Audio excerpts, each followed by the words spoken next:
Hey everyone, it's Will, Gamerdad, with another video for you. So first off, I'd like to give a shout out to two of our new Patreon members. They actually signed up on the same day, Liana, as well as Jose Antonio Rodriguez Gallardo. Thanks for your support. Now in today's video, this is actually a video of my farming results over the last month. And of course, as usual, I'll share kind of my thoughts about the game, as well as my targets in terms of grinding and what I'm looking forward to. Now, if you haven't already, make sure you like and subscribe to my channel. I really appreciate it. I also do have a Patreon account for those who want to support me this way. So first off, if you watch through the video, the first half of the video, I am still in Escariot. That's only because, of course, the time-twisted maze and the newest update hadn't released until then. As per my previous video, I was trying to grind Curio up to 200 light, and the reason for that is being that he's a lost lab unit. He is a great Grasta holder, not to mention he actually has quite a few useful moves as well. Multi-hit attacks, the fact to preemptive break. I highly recommend considering him as one of your main units to grind. Of course, after units such as Aldo, for example, Clark AS are still definitely preferred, at least that I would recommend for newer players who are grinding with their red keys. Now, in terms of green keys, I'm pretty much still in only one area, which is Future Garrelia. The reason for that is, as you'll watch through the video, I am trying to get Serene to at least 200 light. Same reason, she is an IDA member, and if the same strategies apply, you'll now be able to carry 4 Grastas. Keep in mind that 7, of course, which benefits from both of those, can have those 2 Grasta holders carry all those to power up your 7. Not to mention a lot of the altars, for example, can be used with the Lost Lab. Some of them obviously might have IDA depending on if you have the normal style versions of them as well. Now, in terms of upgrades, of course, being that we're now up to 2.11.300, most of us are probably targeting getting ESMU. I am no exception. If you've been following along on the channel, of course, I have pulled the Orlea, and I do wish you all great luck in pulling for the units you still want to. I know that she's only going to be around for a couple more weeks. We're about halfway through the 4-week window in order to get her. I know a lot of you have either star dreamed her or have been fortunate enough to pull for her, and unfortunately a few of you have not been able to. And so, just like RNG, I hope that changes really quickly for you and you get the units you want. In terms of grinding, I do have my first Recif Opus here. Unfortunately, spoiler alert, I don't have any form of the normal style, which is Premia. And so that's, even though it's pretty nice, remember that Opuses only drop in very hard red key dungeons. And so I'm still very grateful for getting as many Opuses as possible. You can argue that even though some of them, like the red Scorpio Opus, which is for the RCF, isn't as useful for me, that I've grinded out the side grade, I now have enough to have his VC Grasta, and although you can argue that the 5, either speed, power, or whatever, int, even in some of the other units, aren't very necessary, I do think that VC Grastas just allow you to squeeze out a little bit more damage, a little bit more stats, and even though they are not absolutely necessary for the game, I do feel that if you can have any advantage that you can get against certain super boss fights, you definitely want to make use of that. Keep in mind that you're going to be grinding red and green keys every day, hopefully, anyways. And let's be honest, these treaties, codexes, opuses, they're all little bonuses that we drop along the way as we grind our red and green keys, trying to get those valuable shadow and light for our units. So, as usual, the purpose of this video is not just to obviously showcase what I get, it's almost to keep you motivated in burning keys, running them through, and especially, remember, especially as a free-to-play player, you really do require grinding these red and green keys in order to upgrade your units, because let's be honest, your stones are limited. We all know this by this time if you've been playing any length of time. Other than, obviously spending money in the game, which you can feel free to definitely do so. This is the way to side grade. Like, for example, Harmonio Trees is my first one. I can slowly save up for the AS Milsha, and that's going to take a while. But again, at least I don't have to pull for her since I have the normal style. Now, some other thoughts I want to share with you, of course, is given the recent time-twisted maze and the immense amount of grinding we've all done in the last week, I guess I will say even month or longer. Remember, before this update, we had fishing or harpoon fishing. And for those who didn't like harpoon fishing, keep in mind that that's also a reminder of regular fishing, right? So, I mean, these 3 mega type of grinds, it's nice that WFS allows us to grind it out. I would say, albeit no time gate. Remember that time twisted maze, if you want to run it 12 hours a day, you can do so. You can argue that fishing, I mean, I guess the ponds don't respawn very often, like what, every 30 minutes, unless I'm wrong? They might have changed it to every 5 minutes, actually. And then, of course, harpoon fishing is only every hour. But, man, the grind in front of us can be extremely time-consuming, of course. And, of course, can get you, shall I say, having a little bit of burnout. And so, just a quick reminder of everyone not to push yourself to the limit. I will say that I haven't put out any videos until today for almost a week. Part of it is due to the burnout. I've also had a few failed runs when I've been doing my time twisted maze. Most of the reason for that is unless you have extremely favorable RNG, or if you decide to reset your store over and over again. And for those who don't know, once you choose the some guy who sells you items, as long as you don't close that window, you can actually force reset your game, go back in, and the inventory will change. And so if you're willing to spend your time 5, 10, 15 minutes, you can reset as soon as floor 5 and hope to get some of the valuable runes you need that you can buy, and then get your run going really, really well. Now, there are 2 strategies. One, of course, is to go zone, which I have tried, /zone to be exact.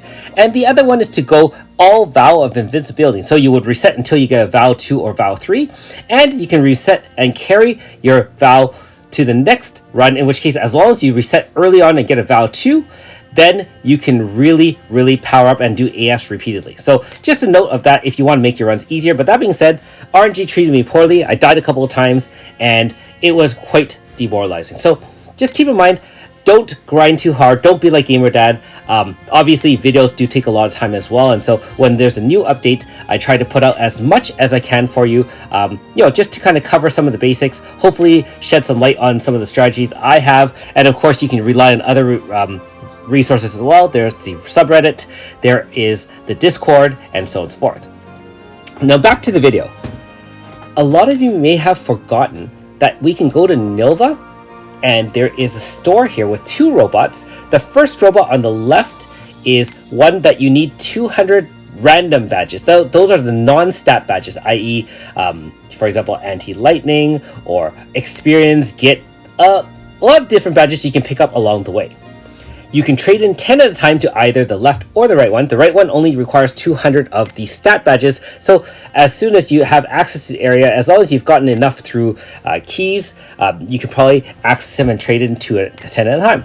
I always trade in my lower stat ones until I have, I would say until I get to the 25s or so. That is a total stat bonus of 25, either 25 plus 0, or in the case of some split ones, maybe 15 and 10, and so on and so forth. And remember that you can still get valuable items. The most valuable one for most people is the chant script, which you saw me getting a couple here. It is 1 in 200 chance. So for 10 badges, you have a 1 in 200 chance of getting that. Also, there are items like the Luring Shadow and Guiding Light items. This run was actually exceptional. If you watch very carefully through this trading in, I did not only get 2 Luring Shadow and Guiding Light items total, I got a total of 3 freaking chant scripts. This is yet another one.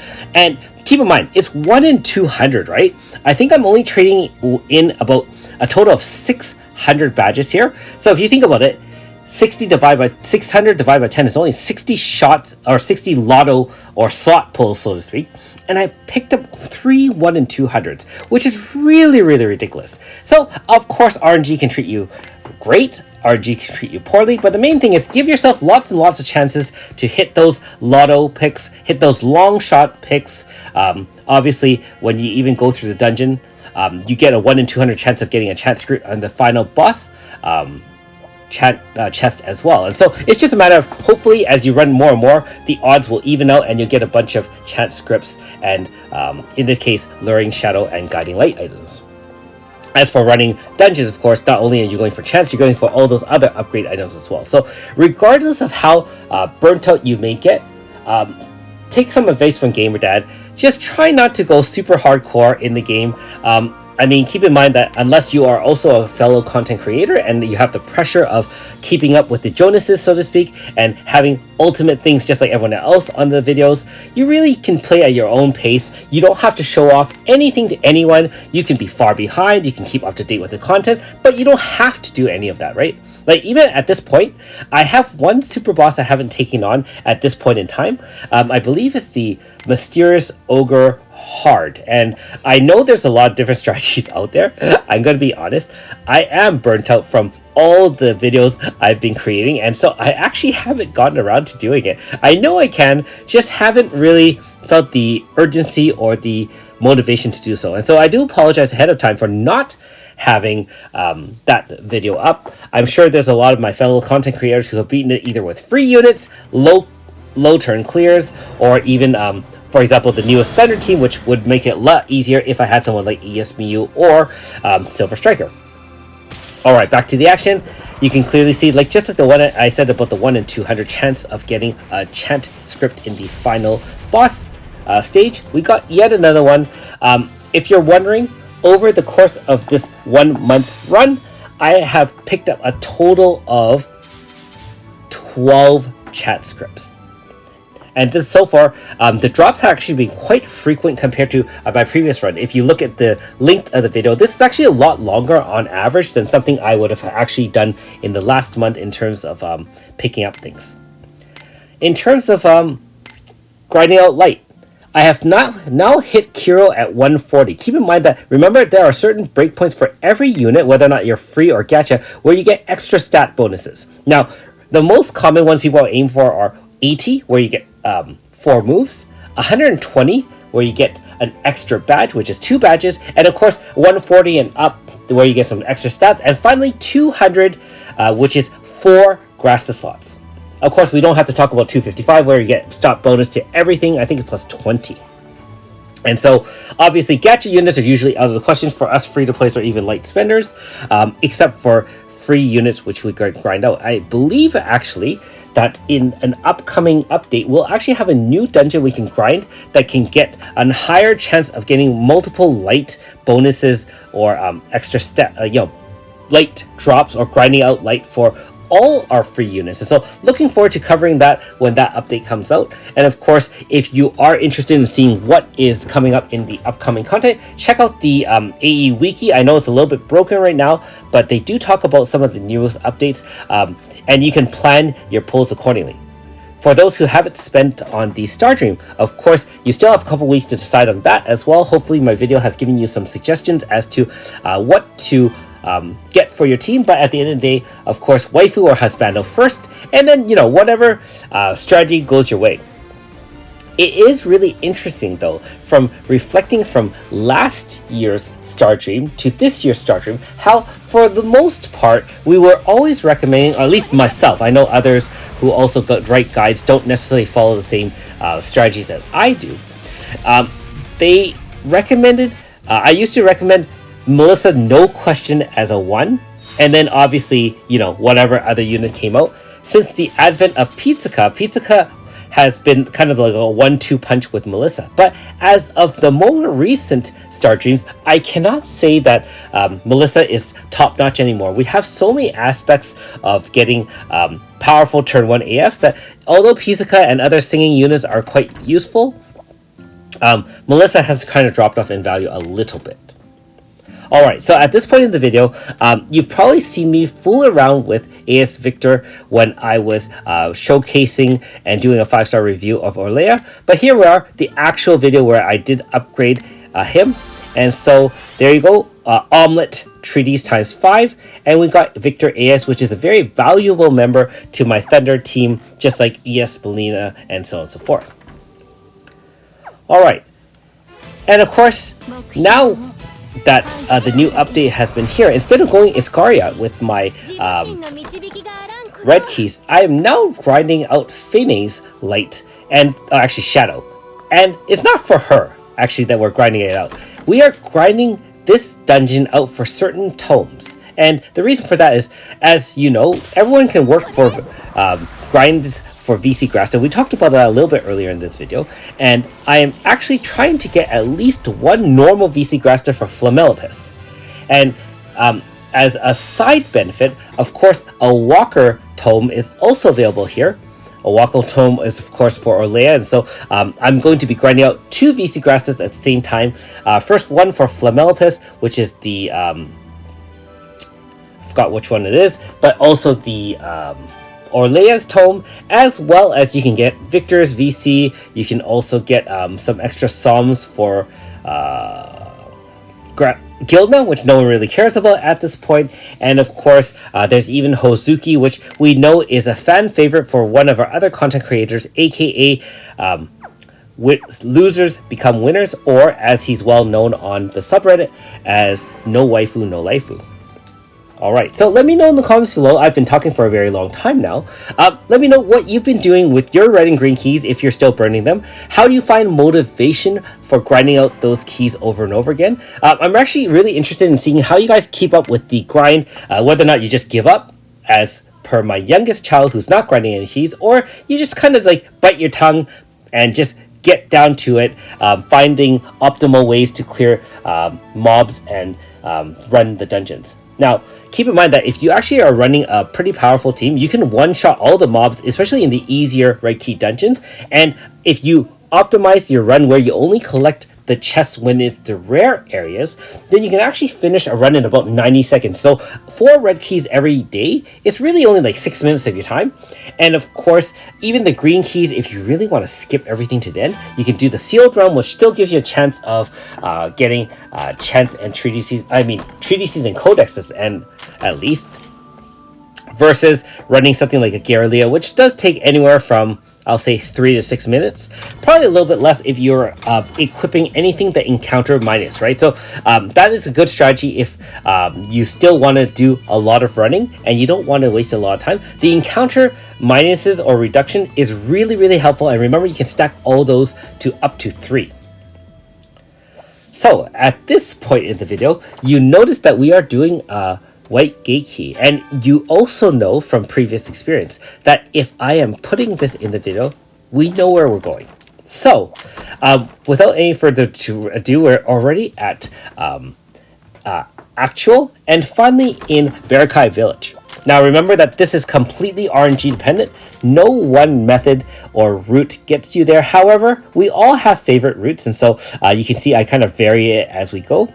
And we have now hit the promised land one more time. Very, very happy about that. 3 chat scripts. The million get at this point probably isn't very valuable. However, we get to choose an opus or a treatise or a codex. Now, there is some argument as to choosing a opus will probably be more valuable because opuses are harder to get. You can only get them from red keys. However, in this case, being that I want to keep up with the Jonases and be up to date with my units, I decided to get my first Athena Codex. Now, since this video has been created, I've only still gotten the 1, and it's been a couple weeks, so I'm a little bit behind. Oh, there you go, Scatty Tome, which is for the Flam. Now, in this little clip here, notice that I recorded Transporter Treatise Time 2, and then Butchron, which is, I guess, for AS Philo. The Transporter Treatises were actually really funny. It took me a long time to get 5, and in the course for a couple of days, I got 3 Transporter Treatises, which is why it's kind of like RNG. It really is RNG. So after this clip, actually, I did get a VC Grasta for AS Kikyo. Extra speed, like I said, why not? She is a powerhouse, and for those who don't have her, hopefully you can get her soon. AS Kikyo is still very much meta as a wind/unit, top tier, and really does benefit from speed bonuses, especially those from even, for example, Orlea's Alumage.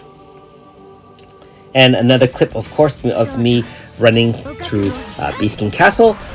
Yet another chant, doing very well with those. Although, like I said, the treatises and codexes and are a little bit more valuable to me at this time. I know some of you have said that the chant scripts are the harder ones to get, but I actually do feel over time, as your roster gets bigger, the chant scripts will eventually come. And remember that on average, if you have all reward slots unlocked, you're probably going to get anywhere from 3 to 4 chant scripts a month. For me, obviously, especially if you get one white gate key, you're going to push that total up really, really quickly. But on average, I find that the right treaties or the right opus is extremely hard to get dropped. Like, it can be months before you get the good one. You can get a bunch of the less useful ones, such as, for example, Hypnotist, or, like the ones you don't want. All of those Shining Shadow, even the AS Bertrand, for example, the Miguel Aspida, like, at this point, we don't want those. And so I found that the RNG on treatises and codex is way more difficult to deal with. But of course, also let me know in the comments below if you think otherwise. It may be depending on which point in the game, because obviously if you're relatively new and you're less than 6 months in, chants are a huge barrier to you upgrading even your story characters from 3 to 5 stars. Whereas for me, of course, that I have a lot of my units upgraded already, it's mainly waiting for the right things to drop such that I can pay, because I actually have quite a big bank of chant scripts right now. I think as of this video, I think close to 100 chant scripts right now. I have not upgraded everyone in my roster. There are a lot like Runa AS and some other units that I don't upgrade until absolutely necessary need. Even the Victor AS, I waited almost like 6 months to upgrade now because I actually had enough for quite a few months. Anyways, looking forward to another update this week. Hopefully you didn't mind Gamer Dad kind of droning on about his thoughts about the game. Thanks for watching. We'll see you next time.